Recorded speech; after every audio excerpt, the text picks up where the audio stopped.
الحمد لله رب العالمين وصلى الله وسلم على رسوله الكريم ونبيه الأمين وعلى آله الطيبين الطاهرين وأصحابه المهديين الراشدين.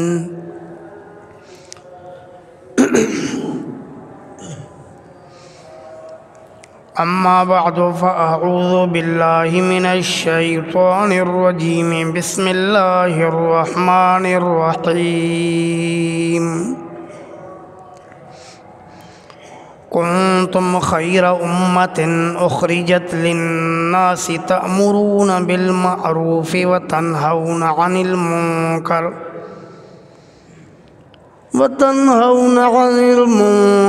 وتؤمنون بالله ولو آمن أهل الكتاب لكان خيرا لهم وأكثرهم الفاسقون.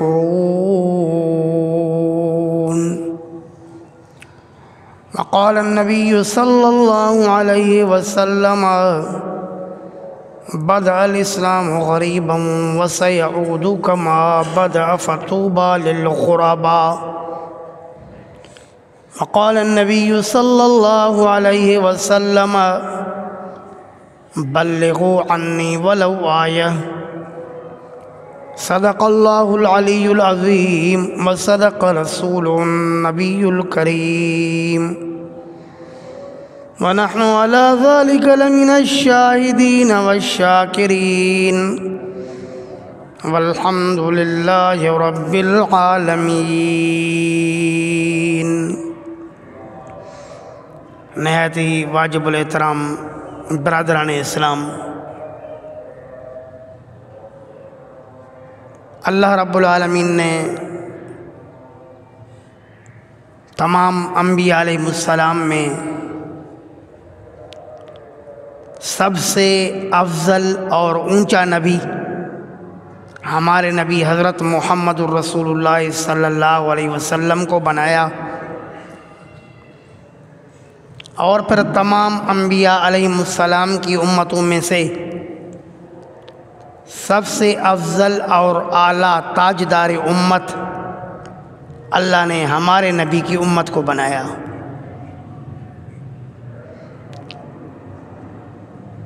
رب ذوالجلال نے قرآن کریم میں اسی امت سے یوں خطاب فرمایا: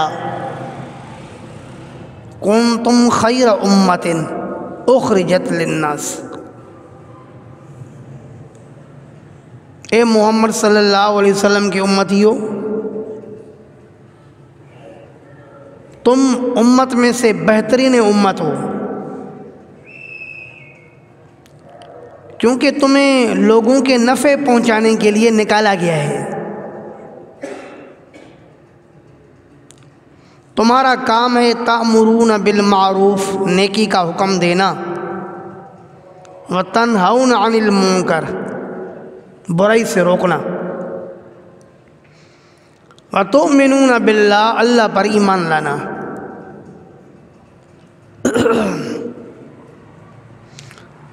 تو اس امت کے اعلیٰ اور افضل ہونے کی جو وجہ بتائی گئی ہے، وہ وجہ یہی بتائی گئی کہ یہ امت نیکی کا حکم کرتی ہے اور برائی سے روکتی ہے، کیونکہ تمام انبیاء علیہ السلام کے بعد نبوت کا دروازہ کھلا تھا۔ ایک نبی کے بعد دوسرا نبی آتا، دوسرے نبی کے بعد تیسرا نبی آتا، انبیاء علیہ السلام آ کر کے دین کی خدمت اور محنت کرتے، لیکن ہمارے نبی علیہ السلام کے بعد چونکہ کسی نبی کو نہیں آنا اور نبی کے کام کو سنبھالنا چونکہ اس امت کا ہی فریضہ تھا،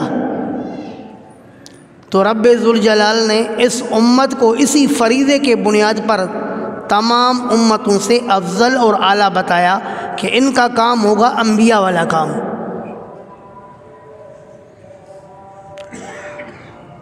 ان اشد الناس بلاء الانبیاء، دین کی محنت کے لیے انبیاء علیہ السلام کو سخت سے سخت تکلیفیں دیکھنی پڑی۔ اللہ کے رسول نے فرمایا ثم الامثل فالامثل، پھر ان کو تکلیفیں دیکھنی ہوں گی جو انبیاء علیہ السلام کا صحیح معنی میں اتباع کرنے والے ہوں گے، پھر ان کو تکلیفیں پہنچے گی جو ان کا صحیح معنی میں اتباع کرنے والے ہوں گے۔ تو انبیاء علیہ السلام جو ماریں کھا رہے تھے، تکلیفیں برداشت کر رہے تھے، ایذائے جا رہے تھے، تو یہ کوئی مال ملکیت کا جھگڑا نہیں تھا، کوئی میراث کا جھگڑا نہیں تھا، کوئی جائیداد یا عزت اور دولت پر جھگڑا نہیں تھا۔ انبیاء علیہ السلام کا صرف قصور کیا تھا؟ دین الہی کی دعوت دینا۔ اس دعوت کے بنیاد پر انبیاء کو تکلیفیں دی گئی۔ ان اشد الناس بلاء الانبیاء، سب سے زیادہ تکلیفیں انبیاء کو ملی۔ اب جو ان کا کام سنبھالنے والے ہوں گے، علماء یا امت میں سے چیدہ چیدہ لوگ جو انبیاء کے اس مشن کو آگے لے کر کے چلیں گے، تو ان پر بھی اسی طرح کی تکالیف آئیں گی جس طرح کے انبیاء علیہ السلام پر تکلیفیں آئیں۔ لیکن انبیاء علیہ السلام گھبرائے نہیں، وہ خون کے آخری قطرے تک دین کی محنت کرتے رہے۔ یقتلون الانبیاء بغیر حق، ناحق انبیاء علیہ السلام کو لوگ قتل کرتے گئے، وہ خون کے آخری قطرے تک اپنی دعوت سے باز نہیں آئے۔ وہ باتیں بھی سنتے رہے، ماریں بھی کھاتے رہے، تکلیفیں بھی برداشت کرتے رہے، لیکن اپنے مشن سے ذرے برابر بھی پیچھے نہیں ہٹے۔ یہ سلسلہ چلتا رہا یہاں تک کہ ہمارے اور آپ کے نبی آقا نامدار حضرت محمد مصطفیٰ احمد مجتبی صلی اللہ علیہ وسلم مکہ مکرمہ میں مبعوث ہوئے۔ تو سید عالم صلی اللہ علیہ وسلم نے بھی یہی دعوت پیش کی، ایھا الناس قولوا لا الہ الا اللہ تفلحوا، اے لوگو لا الہ الا اللہ پڑھتے جاؤ، کامیاب ہوتے جاؤ۔ انہوں نے کہا کہ یہ کیسی باتیں ہیں؟ یہ کہتا ہے کہ ایک ہی اللہ کے پجاری بن جاؤ،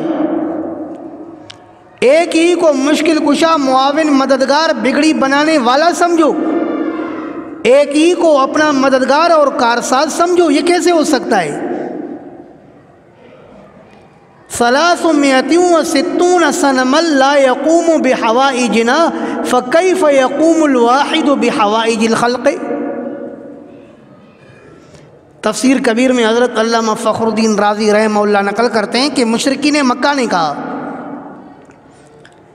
کہ دیکھو 360 خدا ہمارے کعبۃ اللہ کے اندر رکھے ہوئے ہیں، جب 360 خدا ہماری ضرورتیں پوری نہیں کر سکتے تو ایک اللہ پوری کائنات کی ضرورتیں کیسے پوری کرے گا؟ اجعل الآلہۃ الہا واحدا ان ھذا لشیء عجاب، یہ کہتا ہے صرف ایک اللہ کو معبود سمجھو اور سب بیکار، یہ کیسے ممکن ہے؟ یہ تو عجیب باتیں کر رہا ہے۔ انہوں نے بیت اللہ کے اندر اللہ کے نیک اور صلحہ بندوں کے بت بنائے ہوئے تھے۔ صحیح بخاری میں ہے کہ جب مکہ فتح ہوا تو رسول اللہ صلی اللہ علیہ وسلم نے فرمایا کہ میں کعبۃ اللہ میں تب تک داخل نہیں ہوں گا جب تک کہ حضرت ابراہیم علیہ السلام اور حضرت اسماعیل علیہ السلام کے بت نکالو۔ اور صحیح بخاری میں یوں بھی ہے کہ کعبۃ اللہ کے اندر حضرت ابراہیم علیہ السلام کے تصویر پر بھی بت تھا، حضرت اسماعیل علیہ السلام کی تصویر پر بھی بت تھا، اور حضرت مریم کے تصویر پر بھی بت تھا۔ اور مشرکین مکہ کے 3 بتوں کا تو رب ذوالجلال نے قرآن کریم میں یوں بیان فرمایا، افرأیتم اللات والعزی ومناۃ الثالثۃ الاخری، ان کے 3 بتوں کا تذکرہ فرمایا، لات، عزا اور منات۔ حضرت علامہ ابن کثیر الدمشقی رحمہ اللہ تفسیر ابن کثیر میں فرماتے ہیں کہ ان کا جو لات بت تھا، یلت السویق، یہ اللہ کا نیک بندہ تھا جو اس دور کے حاجیوں کو ستو بھگا کر کے پلاتا تھا۔ اس کے مر جانے کے بعد مشرکین مکہ نے اس کی تصویر پر لات کے نام سے ایک بت بنا دیا۔ عربی میں ایک کتاب معجم البلدان کے نام سے اس میں لکھا ہے کہ عزا یہ ایک پری تھی جو درختوں میں آ کر کے اس پر تجلی ڈالتی، اور مشرکین مکہ پھر ان درختوں کی پوجا کرتے، تو پھر انہوں نے اس پری کے تصویر پر ایک بت بنایا ہوا تھا جس کو یہ لوگ عزا کہتے تھے۔ اور تیسرا ان کا بت تھا منات۔ حضرت علامہ جلال الدین سیوطی رحمہ اللہ الاتقان میں فرماتے ہیں کہ ان کے بتوں کے نام عورتوں کے نام پر بھی تھے، تو منات کہا جاتا ہے کہ یہ ایک عورت کا نام تھا جس کی تصویر پر انہوں نے بت بنایا ہوا تھا۔ اسی طرح ان کے 2 بت اور تھے، اساف اور نائلہ۔ امت کے ایک بہت بڑے محدث گزرے ہیں حضرت امام نووی رحمہ اللہ 676 ہجری میں اس کا انتقال ہے۔ یہ اپنی کتاب شرح النووی میں فرماتے ہیں کہ اساف یہ مرد کا نام ہے اور نائلہ یہ عورت کا نام ہے۔ یہ نیک مرد اور نیک عورت تھے جن کے تصویروں پر انہوں نے بت بنائے ہوئے تھے۔ تو مشرکین مکہ جن بتوں کی پوجا کرتے تھے وہ عام بت نہیں تھے، وہ نیک صلحاء اور انبیاء علیہ السلام کے تصویروں پر بنے ہوئے بت تھے۔ اللہ رب العالمین نے ان سے فرمایا، ان الذین تدعون من دون اللہ عباد امثالکم، ارے وہ معبودان جن کو تم اللہ کے علاوہ پکارتے ہو یہ تو تمہاری طرح ہیں۔ جس طرح تم اپنی ضرورتیں پوری نہیں کر سکتے، یہ بھی جب دنیا میں زندہ تھے تو اپنی ضرورتیں خود پوری نہیں کر سکتے تھے۔ یہ کھانے پینے میں، اٹھنے بیٹھنے میں، روزی رزق میں، اولاد میں، مال میں، دولت میں، سب میں اللہ کے محتاج تھے۔ تم بھی ان سب چیزوں میں اللہ کے محتاج ہو۔ کیوں محتاج کو پکار رہا ہے؟ کیا ملے گا اس سے؟ ان الذین تدعون من دون اللہ عباد امثالکم، یہ تو تمہاری طرح ہیں بھائی، جس طرح تم عاجز ہو یہ بھی عاجز ہیں۔ اور ایک دوسری آیت کریمہ میں رب ذوالجلال نے فرمایا، ان الذین تدعون من دون اللہ لن یخلقوا ذبابا، اللہ پاک فرماتے ہیں وہ مشرکین مکہ جو اللہ کے علاوہ غیروں کو پکارتے ہیں، تو ان کے معبودوں کا حال یہ ہے کہ وہ تو مکھی بھی پیدا نہیں کر سکیں گے۔ جیسے آج کل کلمے پڑھنے والے کہتے ہیں فلاں بابا کے قبر پر ہم نے حاضری دی، اتنا بڑا بیٹا دے دیا، اتنی بڑی بیٹے دے دی، ایک بانجھ عورت کو سبز بنا دیا۔ اس کو کیا پتا کہ قرآن کیا کہتا ہے؟ قرآن کہتا ہے یَهَبُ لِمَن يَشَاءُ إِنَاثًا وَيَهَبُ لِمَن يَشَاءُ الذُّكُورَ، قرآن کہتے ہیں کہ اللہ کی مرضی ہے، جس کو چاہے بیٹیاں دے دے اور جس کو چاہے بیٹے دے دے۔ اَوْ يُزَوِّجُهُمْ ذُكْرَانًا وَإِنَاثًا، اور اگر کسی کے لیے چاہے تو بیٹے بھی دے دے بیٹیاں بھی دے دے، بیٹے بھی اس کے ہاتھ میں، بیٹیاں اس کے ہاتھ میں، بیٹے اور بیٹیاں سب اس کے ہاتھ میں۔ کسی کو صرف بیٹے دے دیتا ہے، کسی کو صرف بیٹیاں دیتا ہے، اور کسی کو بیٹے اور بیٹیاں دونوں دیتا ہے۔ وَيَجْعَلُ مَن يَشَاءُ عَقِيمًا، اور جسے اللہ چاہتا ہے تو بانجھ بنا دیتا ہے، دنیا کی کوئی طاقت اس کو سبز نہیں کر سکتی ہے۔ آپ نے دیکھا ہوگا بہت سارے لوگ دنیا کے اندر بے اولاد ہو کر کے مر گئے، انہوں نے کتنے ڈاکٹروں کے پاس چکر لگائے ہوں گے، انہوں نے کتنی قبروں اور کتنے جھنڈوں اور کتنے ڈنڈوں اور کتنے گھوڑوں کے نیچے آئے ہوں گے، لیکن کچھ نہیں بنا، کیونکہ اولاد کس کے ہاتھ میں ہے؟ حضرت زکریا علیہ السلام 120 سال عمر ہو گئی ہے، بیٹے کی اولاد نہیں ہے۔ اب رب ذوالجلال سے عرض کرتا ہے، رب انی وہن العظم منی، اے میرے رب میری ہڈیاں بوسیدہ ہو گئی ہیں، واشتعل الراس شیبا، اللہ میرا سر سفید ہو چکا ہے، انی وہن العظم منی واشتعل الراس شیبا ولم اکن بدعائک رب شقیا، لیکن میرے مولا کبھی بھی ایسے نہیں ہوا کہ میں نے آپ سے دعا کی ہو اور میں محروم ہوا ہوں، نہیں، مجھے یقین ہے کہ اس عمر میں بھی آپ میری دعا قبول کر سکتے ہیں۔ اللہ پاک نے فرمایا فاستجبنا لہ، ہم نے لبیک کہہ کر کے جواب دیا زکریا کو، ہم نے اس کو کہا کہ ان قریب ہم آپ کو بیٹا دینے والے ہیں جس کا ہم نام رکھتے ہیں یحییٰ، لم نجعل لہ من قبل سمیہ، آپ کے بیٹے کا ایسا نیا نام رکھا ہے کہ ایسا نام ہم نے پہلے کبھی کسی کا نہیں رکھا ہے۔ تو زکریا علیہ السلام کو بھی بیٹا اسی نے دیا، اور حضرت ابراہیم علیہ السلام 90 سال سے زائد عمر ہو گئی، کوئی بیٹے کی اولاد نہیں ہے، کہتا ہے رب ہب لی من الصالحین،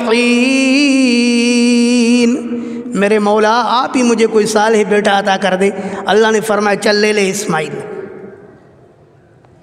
تو بیٹے دینے والا، بیٹیاں دینے والا، اولاد دینے والا اللہ ہے، اللہ کے علاوہ کسی کے ہاتھ میں کچھ بھی نہیں ہے۔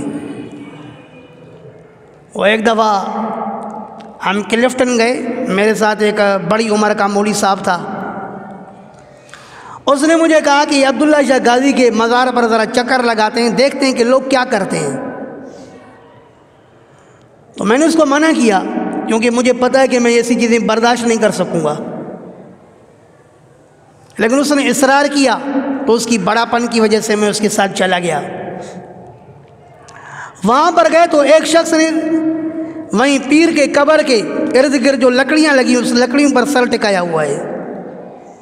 اس مولوی صاحب نے اس کو کہا کہ اللہ سے ڈر، اللہ سے ڈر، اللہ کا سجدہ کر۔ تو کہتے ہیں کہ اس نے مجھے ایسا دیکھا جیسے کہ اس بھینس دیکھتی ہے، بڑی غور سے مولوی صاحب کو دیکھنے لگا۔ بہرحال ہم وہاں سے اتر کے سائیڈ میں آئے تو ایک قبر تھی جہاں پر ایک مجاور بیٹھا ہوا تھا۔ مولوی صاحب نے پشتو میں اس سے پوچھا کہ تو کہاں سے آیا ہے؟ کہا کہ بس پہلے میں کلندر پر تھا، اب کلندر نے میری یہاں تشکیل کی ہے، تشکیلیں چلتی ہیں قبروں والوں کی۔ اس قبر کے ارد گرد تالے لگے ہوئے تھے۔ مولوی صاحب نے کہا کہ یہ قبر کو تالے کیوں لگے ہوئے ہیں؟ تو اس مجاور نے بتایا کہ یہاں پر عورتیں آتی ہیں اور پیر صاحب کو تالا لگا کے کہتی ہیں کہ پیر صاحب جب تک تو ہمارا تالا نہیں کھولے گا تب تک ہم تمہارا تالا نہیں کھولیں گے۔ کتنی بڑے اللہ کے اولیاء کی گستاخی ہے۔ شاہ اسماعیل شہید رحمہ اللہ نے کہا ارے لوگو زباں اپنی کو روکو، بزرگوں سے نہیں انکار ہم کو، ہم بزرگوں کے منکر نہیں ہیں، بزرگوں کی تو ہم عزت کرتے ہیں، بزرگوں کے پجاریوں پر ہم انکار کرتے ہیں، ہمیں بزرگوں کے پجاری پسند نہیں ہیں۔ تو عرض کرتا ہوں کہ نبی اکرم صلی اللہ علیہ وسلم کا اور کوئی قصور نہیں تھا، صرف یہ کہنا تھا کہ ایک اللہ کے پجاری بن جاؤ۔ تو انہوں نے کہا کہ ہم حضرت ابراہیم علیہ السلام، حضرت اسماعیل، حضرت مریم، اسحاق، نائلہ اور حبل اور بال کو کیسے چھوڑ سکتے ہیں؟ قرآن نے کہا حیرت کی بات ہے، اتدعون بعلا وتذرون احسن الخالقین، اللہ نے فرمایا تمہیں شرم نہیں آتی اتدعون بعلن، تم بال بت کو تو پکارتے ہو، وتذرون احسن الخالقین، اور احسن الخالقین کو چھوڑ دیتے ہو۔ کیا اس نے کبھی تمہیں جواب دیا ہے کیا کہ میرے در پر نہیں آؤ؟ وہ تو اعلان کرتا ہے وقال ربکم، قرآن کہتے ہیں تمہارے رب نے کہہ دیا ہے ادعونی استجب لکم، لوگو تم مجھے پکارو تو میں تمہاری پکار کا جواب دوں۔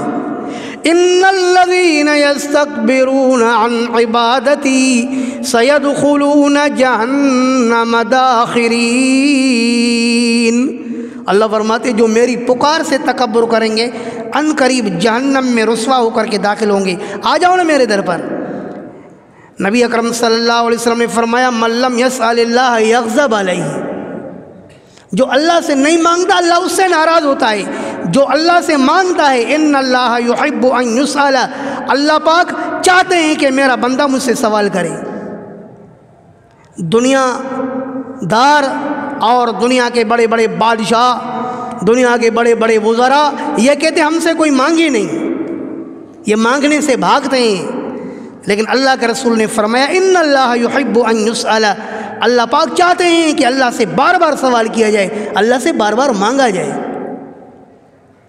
تو اس اللہ کو چھوڑ کے فرمایا غیر کے دروازے پر جاتے ہو، تذرون احسن الخالقین، احسن الخالقین تمہیں اچھا نہیں لگتا؟ اور دوسری آیت میں رب ذوالجلال نے فرمایا الیس اللہ بکاف عبدہ، کیا اللہ اپنے بندے کو کافی نہیں ہے کیا کہ اللہ کو چھوڑ کر کے 360 کو خدا بنایا ہوا ہے؟ جب اس طرح کی انہوں نے باتیں کی، اللہ پاک کے توحید پر اعتراض کیا کہ ایک سب ضرورتیں پوری نہیں کر سکتا، 360 جب ضرورتیں پوری نہیں کر سکتے تو ایک کیسے کرے گا؟ نبی اکرم صلی اللہ علیہ وسلم نے محنت جاری رکھی،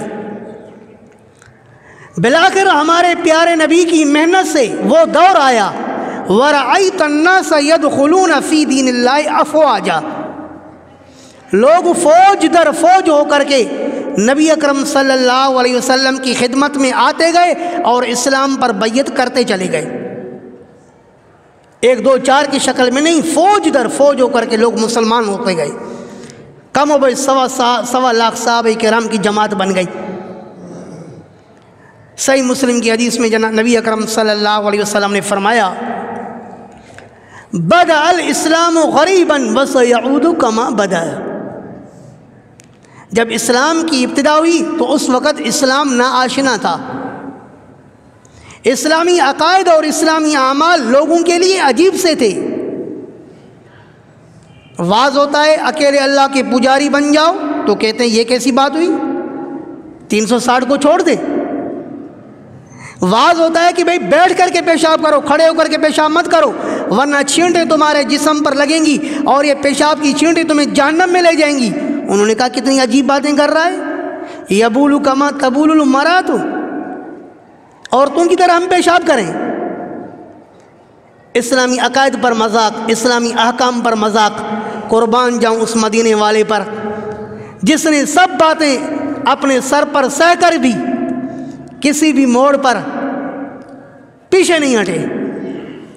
فرمایا کہ یہ سورج اٹھا کر کے میرے دائیں ہاتھ پر رکھو، چاند اٹھا کر کے میرے بائیں ہاتھ پر رکھو، یہ سب کچھ تکلیف برداشت کر سکتا ہوں، اللہ کے دین کی دعوت نہیں چھوڑ سکتا ہوں۔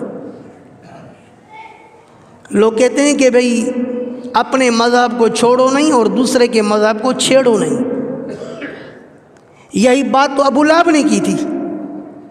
ابو لہب یہی تو کہہ رہا تھا، ابو جہل یہی تو کہہ رہا تھا، اے ابو طالب اپنے بھتیجے سے کہیے کہ وہ اپنے رب کی عبادت کرتا رہے، ہم کچھ نہیں کہیں گے، صرف ہمارے معبودوں کا تذکرہ چھوڑ دیں، ہمارے معبودوں کو عاجز نہیں بتائیں۔ لیکن میرے پیارے نبی نے فرمایا نہیں ایسے ہو نہیں سکتا کہ میں زندہ رہوں اور لات اور عزا کی پوجا ہو، میں زندہ رہوں اور ان پیروں اور فقیروں کی اور قبروں کی پوجا ہو، ایسے ہو نہیں سکتا۔ ہمارے نبی نے محنت جاری رکھی، بالآخر 1.25 لاکھ صحابہ کرام کی جماعت بن گئی۔ اب میرے پیارے نبی نے فرمایا وَسَيَعُودُ كَمَا بَدَأَ، ان قریب اسلام دوبارہ اس طرح ہو جائے گا جس طرح کہ اسلام کی ابتدا ہوئی تھی۔ اسلام کی ابتدا ہوئی تو اسلام ناآشنا، دوبارہ اسلام پر ایسا وقت آئے گا کہ اسلام ناآشنا بن جائے گا۔ جیسے آج کل کے زمانے میں اگر ایک مولوی صاحب واز کرتا ہے، بھائی ہمارا مشکل کشا اللہ، بگڑی بنانے والا اللہ، ہمارا کارساز اللہ، ہمارا رازق اللہ، ہمارے تمام کام بنانے والا اللہ، تو گھر میں بیٹھا ہوا شخص پریشان ہوتا ہے، جلتا رہتا ہے کہ تب تھوڑی دیر کے بعد کہے گا کہ قبر سے کچھ بھی نہیں ہوتا، اولیاء سے، پیروں سے، بزرگوں سے کچھ بھی نہیں ہوتا، وہ وہاں ڈر رہا ہوتا ہے۔ قرآن کیا کہتا ہے؟ قرآن کہتا ہے اذا ذکر اللہ وحدہ، یہ مشرکین مکہ کا طریقہ تھا جب ان کے سامنے اکیلے اللہ کا تذکرہ ہوتا تھا کہ اللہ اکیلا ہے، اللہ کے ساتھ کوئی معبود نہیں، کوئی مشکل کشا نہیں، کوئی حاجت روا نہیں، کوئی کارساز نہیں، کوئی کام بنانے والا نہیں، تو مشرکین، قرآن کہتا ہے اشمئزت قلوب الذین لا یؤمنون باللہ، قرآن کہتا ہے جن کا اللہ پر ایمان نہیں ہوتا تھا ان کی دلیں جلتی تھی، وہ جل رہے ہوتے تھے کہ ایسی بات کیوں ہو رہی ہے۔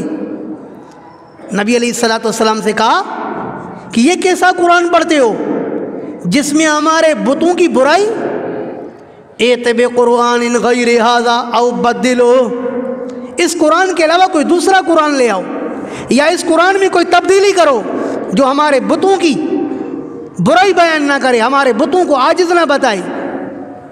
فرمایا ما یکون لی ان ابدلہ من تلقاء نفسی، ایسے ہو نہیں سکتا کہ میں قرآن میں تبدیلی کروں، خود بدلتے نہیں، قرآن بدل دیتے ہیں، تمہیں تو چاہیے کہ خود تبدیل ہو جاؤ، لیکن تم خود تو تبدیل ہوتے نہیں ہو، قرآن کو تبدیل کروانے کی کوشش کرتے ہو، ہرگز ایسے نہیں ہو سکتا۔ یریدون لیطفئوا نور اللہ بافواہہم واللہ متم نورہ ولو کرہ الکافرون، یہ چاہتے ہیں کہ اللہ کا دین بجھ جائے، لیکن قرآن کہتا ہے کہ اللہ اپنے دین کو کامل کر کے دکھائے گا۔ تو زمانہ ہر دور میں ایسا آتا ہے، ہر دور میں ایسے لوگ ہوتے ہیں جو اسلامی عقائد اور اسلامی اعمال کو ناآشنا سمجھتے ہیں، توحید بیان ہوتی ہے ان کو پریشانی ہوتی ہے، اسلامی اعمال بیان ہوتے ہیں ان کو پریشانی ہوتی ہے۔ نبی اکرم صلی اللہ علیہ وسلم نے فرمایا ایسا زمانہ آئے گا کہ دین پر چلنا اتنا مشکل ہو جائے گا کانہ قابض الجمرہ، جیسے کسی کو چنگاری ہاتھ میں اٹھانا مشکل ہوتی ہے، ایسا زمانہ آئے گا۔ لیکن اس دور میں میرے پیارے نبی نے فرمایا من تمسک بسنتی عند فساد امتی فلہ اجر 100 شہید، جو اس فتنے اور فساد کے زمانے میں میری سنت کو تھامے گا، رب ذوالجلال اس کو 100 شہیدوں کا ثواب عطا فرمائیں گے۔ تو جب ہمارے علماء کرام نے ہندوستان کے اندر اس طرح کے حالات دیکھے کہ بت پرستی ہو رہی ہے، غیر اللہ کی پوجا ہو رہی ہے، تو ہمارے اکابرین نے، ان میں سے حضرت مولانا محمد الیاس صاحب نے دیگر علماء کرام کے مشورے سے قرآن کریم کی ان آیتوں کو دیکھتے ہوئے وَلْتَكُمْ مِنْكُمْ أُمَّةٌ يَدْعُونَ إِلَى الْخَيْرِ يَأْمُرُونَ بِالْمَعْرُوفِ وَيَنْهَوْنَ عَنِ الْمُنْكَرِ، قرآن کہتا ہے باقاعدہ تمہارے اندر ایک جماعت ہونی چاہیے جس کا صرف کام یہ ہو یأمرون بالمعروف، کہ وہ نیکی کا حکم دے، وینہون عن المنکر، اور برائی سے روکے، ایسی جماعت بننی چاہیے۔ قرآن کریم کی اس طرح کی آیات کو دیکھ کر کے اور نبی علیہ السلام کی احادیث کو دیکھ کر کے کہ بلغوا عنی ولو آیتن، اللہ کے رسول نے فرمایا لوگوں میری بات دوسروں تک پہنچاؤ، اگرچہ وہ تمہیں ایک آیت معلوم کیوں نہ ہو۔ میرے نبی نے یہ نہیں فرمایا کہ 8 سالہ کورس کرو، مکمل مولوی بن جاؤ، اس کے بعد دین کی اشاعت کرو، نہیں نہیں، فرمایا اگرچہ تمہیں ایک آیت کریمہ معلوم ہو جائے اس کی بھی لوگوں تک اشاعت کرو، اس ایک آیت کو بھی لوگوں تک پہنچاؤ۔ لِيُبَلِّغِ الشَّاهِدُ الْغَائِبَ، نبی اکرم صلی اللہ علیہ وسلم نے حجۃ الوداع کے موقع پر صحابہ کرام رضوان اللہ علیہ مجمعین کو خطبہ دیا، آپ نے واعظ فرمایا، ان کو باقاعدہ سبق نہیں پڑھایا تھا، ان کو مولوی نہیں بنایا تھا، سب کو اکٹھا واعظ کہہ کر کے فرمایا کہ جتنی باتیں آپ نے مجھ سے سنی ہیں یہ غیروں تک پہنچاؤ، غائبین تک پہنچاؤ۔ تو پتہ چلا کہ یہ دین کی محنت صرف علماء کی ذمہ داری نہیں ہے بلکہ پوری امت کی ذمہ داری ہے۔ اس طرح کی آیات اور احادیث کو دیکھ کر کے ہمارے علماء کرام نے بڑی محنت اور جفاکش کے ساتھ ایک جماعت بنائی جس کو دنیا دعوت تبلیغ کے ساتھ پہچانتی ہے۔ ایک مختصر سی جماعت سے یہ کام شروع ہوا۔ الحمدللہ ہندوستان تو کیا، ہندوستان سے پاکستان، پاکستان سے بنگلہ دیش، بنگلہ دیش سے دیگر ممالک، اب اس وقت پورے عالم کے کونے کونے میں الحمدللہ یہ دعوت تبلیغ کے نام سے جماعتیں کام کر رہی ہیں، اور الحمدللہ تمام ممالک میں ان کے لیے راستے کھلے ہوئے ہیں، کیونکہ تمام ممالک والے سمجھتے ہیں کہ تبلیغ جماعت سے ہمیں فائدہ تو ملے گا، نقصان نہیں ملے گا۔ وہ سب کفار بھی سمجھ چکے ہیں کہ ان سے کوئی ہمیں شر نہیں پہنچے گا۔ افسوس ہے مرکز اسلام میں رہنے والوں عرب پر کہ انہوں نے اس تبلیغ جماعت کو فساد اور شر کی جڑ قرار دیا، کہ تبلیغ جماعت والے فساد اور شر پھیلاتے ہیں۔ کاش کہ ان سے کوئی پوچھنے والا پوچھے کہ تمہارے ملک کے اندر کس موقع پر انہوں نے تخریب کروائی، کس کو قتل کروایا، کس کو قتل کیا۔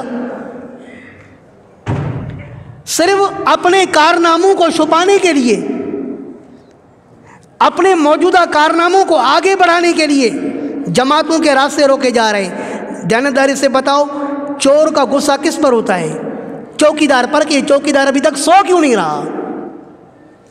چوکیدار کو اگر کسی کے گھر میں گھسنا ہوتا ہے تو چور کو اگر کسی کے گھر میں گھسنا ہوتا ہے تو سب سے پہلے چوکیدار کو ہٹانے کی کوشش کرتا ہے، چونکہ وہاں کی حکومت اب چور بننا چاہتی ہے۔ تو اب اپنے عیوب کو چھپانے کے لیے جو تبلیغ جماعت کی صورت میں وہاں چوکیدار دین کے موجود ہیں، ان کو ہٹانے کی کوشش کی جا رہی ہے۔ لیکن یاد رکھنا، جس طرح اس دور کے ابو جہل اور ابو لہب محمد الرسول اللہ کے پروگرام کو، محمد الرسول اللہ صلی اللہ علیہ وسلم کی دعوت کو نہیں روک سکے، اس وقت بھی انشاءاللہ دنیا کی کوئی طاقت اس دعوت تبلیغ کے محنت اور کام کو نہیں روک سکے گی۔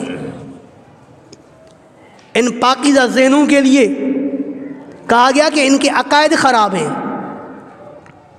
ان سے کوئی پوچھنے والا پوچھے کہ اگر واقعی ان کے عقائد خراب ہیں تو ان عقیدوں کی وضاحت تو کریں۔ تبلیغ جماعت کے وہی عقائد ہیں جو علماء دیوبند کے عقائد ہیں۔ تبلیغ جماعت کے عقائد میں عیب نکالنا یہ علماء دیوبند کے عیب کا عیب نکالنا ہے۔ اگر واقعی آپ سمجھتے ہو کہ ان کے عقائد خراب ہیں تو ان کی طرف نسبت کیوں کرتے ہو؟ علماء دیوبند کو مخاطب کرو، ہمیں ہماری غلطی بتاؤ، ہمیں ہمارے عقائد کو متعین کر کے بتاؤ کہ کون سے عقیدوں میں خرابی ہے۔ اگر واقعی آپ کو کوئی خرابی نظر آتی ہے تو ہم قرآن و سنت سے ثبوت پیش کرنے کے لیے تیار ہیں۔ باقی صرف یوں کہنا کہ ان کے عقائد خراب ہے، یہ اس طرح جیسے کہنا کہ سورج میں روشنی نہیں ہے۔ 1000 دفعہ کوئی سورج کی روشنی کا انکار کرے، اس کے انکار کا کوئی اعتبار نہیں، دنیا کہے گی یہ جھوٹا ہے، سورج کی روشنی برحق ہے۔ دعوت تبلیغ کو ٹھکرانے والے خود مٹ جائیں گے، دعوت تبلیغ کو نہیں مٹا سکتے۔ یہ تو الحمدللہ وہ لوگ ہیں جو پیار اور امن کا پیغام پہنچاتے ہیں، یہ وہ لوگ ہیں جو لوگوں کو شر سے نکال کے خیر کی طرف لاتے ہیں، یہ وہ لوگ ہیں جو برائی سے نکال کے بھلائی کی طرف لاتے ہیں، یہ وہ لوگ ہیں جو شراب خانوں سے لوگوں کو نکال کر کے اللہ کے گھروں میں لاتے ہیں، یہ وہ لوگ ہیں جو فلموں سے اور ٹی ویوں سے اور ہوٹلوں سے لوگوں کو اٹھا کر کے دین کے قلعوں میں، مدارس اور مسجدوں میں لاتے ہیں، یہ وہ لوگ ہیں جو بڑے بڑے متکبرین اور بد مذہبوں کے بچوں کو اپنے ساتھ جوڑ کر کے دین کے لیے وقت لگوا کر کے اور پھر ان کو علم کا راستہ دکھا کر کے مدارس میں پہنچا کر کے علماء اور صلحاء بناتے ہیں۔ اس وقت علماء کرام کے جو طبقات ہیں، میں اگر کہوں کہ 100 علماء میں 20 علماء تبلیغ جماعت کے محنت سے پیدا ہوتے ہیں۔ ہم مدارس میں پڑھاتے ہیں، ہمیں اندازہ ہے کہ کتنے طلباء اس دعوت تبلیغ کے واسطے سے علم کے ساتھ جڑے ہوئے ہیں۔ تو الحمدللہ اس جماعت کی ایک محنت ہے، اس جماعت کی قربانیاں ہیں۔ ان کی قربانیوں کا انکار یہ ایسا ہے جیسے سورج کی روشنی کا انکار کرنا، یہ کہنا کہ یہ بدعتی ہیں یہ گویا کہ اپنے منہ پر تمانچہ مارنا ہے۔ وہ بدعت بتاؤ تو صحیح، کون سی بدعت ہے؟ تو بدعت سمجھتا کس کو ہے؟ تیرے نزدیک بدعت کی تعریف کیا ہے؟ شاید تو بدعت کی تعریف بھی علماء دیوبند کے سامنے نہ کر سکے۔ کہتے جی یہ چلہ یہ 3 مہینے 3 دن کہاں سے آئے؟ اگر ہماری طرف سے سوالات ہوں تو پھر تو خود نہیں چل سکے گا۔ ہم بھی آپ سے بہت ساری چیزیں پوچھ سکتے ہیں کہ یہ چیزیں تمہارے ملک کے اندر کہاں سے آئی، اس کا ثبوت کہاں ہے؟ 3 دن کو یا 40 دن کو ہم کوئی مذہبی چیز نہیں مانتے ہیں کہ ہم یہ نہیں کہتے کہ کوئی 39 دن لگائے گا تو وہ گمراہ ہو جائے گا، وہ کافر ہو جائے گا۔ دعوت تبلیغ والے یہ نہیں کہتے ہیں کہ اگر کوئی 2 دن لگائے گا تو یہ خراب کام کیا۔ یہ ایسا ہی ہے جیسے کہ میں سفر کرتا ہوں 10 دن کے لیے، میں لاہور کے سفر کے لیے گیا، میں نے کہا 40 دن کے لیے جا رہا ہوں، تو مجھ پر کوئی اعتراض کرے گا یا کسی کو اعتراض کا حق ہے؟ کوئی بادشاہ زمانہ 15 دن کے سفر کے لیے جاتا ہے، اس کے 15 دن پر کوئی اعتراض کرتا ہے؟ کیونکہ وہ 15 دن کو دین نہیں سمجھتا ہے۔ ہم بھی ان 40 دن کو یا 39 دن کو یا 15 دن کو کوئی دینی حکم نہیں سمجھتے ہیں کہ 15 دن ضروری ہے، 40 دن ضروری ہے۔ ہاں 40 دن اگر کوئی مقرر کرتا ہے یہ ایسا ہے جیسے کہ سفر کے لیے 40 دن مقرر کرنا، سفر کے لیے 3 مہینے مقرر کرنا، وہاں کوئی اعتراض نہیں تو یہاں پر بھی کوئی اعتراض نہیں ہے۔ تو دعا فرمائیں کہ اللہ رب العالمین اس حکومت کو سمجھ کی توفیق عطا فرمائے۔ انہوں نے پہلے ہی امت مسلمہ کے سینوں پر جیسے خنجر مارے ہوئے ہیں، حرمین شریفین کو بند کر کے انہوں نے پورے عالم اسلام کو تکلیف پہنچائی ہے۔ حرمین شریفین میں پابندیاں لگا کر کے انہوں نے صرف امت مسلمہ کو نہیں ایذایا، میں کہوں گا انہوں نے اللہ اور اس کے رسول کو بھی ایذایا ہے۔ یہ کوئی معمولی جرم نہیں ہے۔ کرونا صرف سعودیہ میں ہے؟ کیا ہمارے پاکستان کے اندر یہ کرونا کے واویلا نہیں تھے؟ کیا ہمارے اس پاکستان کے اندر یہ کرونا کا شور شرابہ نہیں تھا؟ لیکن الحمدللہ ہماری مساجد کی آبادی میں کوئی فرق نہیں آیا، ہمارے مدارس کی آبادی میں کوئی فرق نہیں آیا، ہمارے تعلیم اور تعلم میں کوئی فرق نہیں آیا۔ اس کرونا کے سال بھی ہمارے مدارس آباد رہے اور الحمدللہ اسی سال کئی سارے 10,000 سے زیادہ علماء کرام پیدا ہوئے۔ کیا وجہ ہے کہ یہاں کرونا اثر نہیں کرتا، آپ کو اثر کیسے کرتا ہے؟ اس طرح کی چیزیں تو امت کو ایک خدشہ ڈالیں گی کہ آخر یہ کر رہے ہیں تو کیوں کر رہے ہیں؟ کوئی کہے گا کہ امریکہ کے پٹھو ہیں، کوئی کہے گا کسی دوسرے روس کے پٹھو ہیں، کوئی کہے گا فلاں ملک والے کے پٹھو ہیں۔ آپ اپنے اوپر حرف لگانے نہیں کیوں دے رہے ہیں؟ آپ عالم اسلام کے مرکزی لوگ ہیں تو اسلام کے ساتھ وفاداری کا ثبوت دیں، اسلامی جماعت کے ساتھ وفاداری کا ثبوت دیں۔ انگلینڈ کے اندر بھی کفار کے ممالک کے اندر جب اس جماعت پر پابندی نہیں ہے تو تمہیں کس نے حق دیا ہے اس جماعت پر پابندی ڈالنے کا؟ اللہ کا خوف کریں، اس جماعت کو مکمل وہاں پر کام کرنے دیں تاکہ آپ کی دنیا بھی بنے اور آخرت بھی بنے، پورے عالم کی دنیا بھی بنے، آخرت بھی بنے۔ اللہ سے دعا ہے جتنی باتیں ہوئی مجھے اور آپ کو سب کو سمجھنے اور عمل کرنے کی توفیق عطا فرمائے۔ وآخر دعوانا ان الحمد للہ رب العالمین وما علینا الا البلاغ۔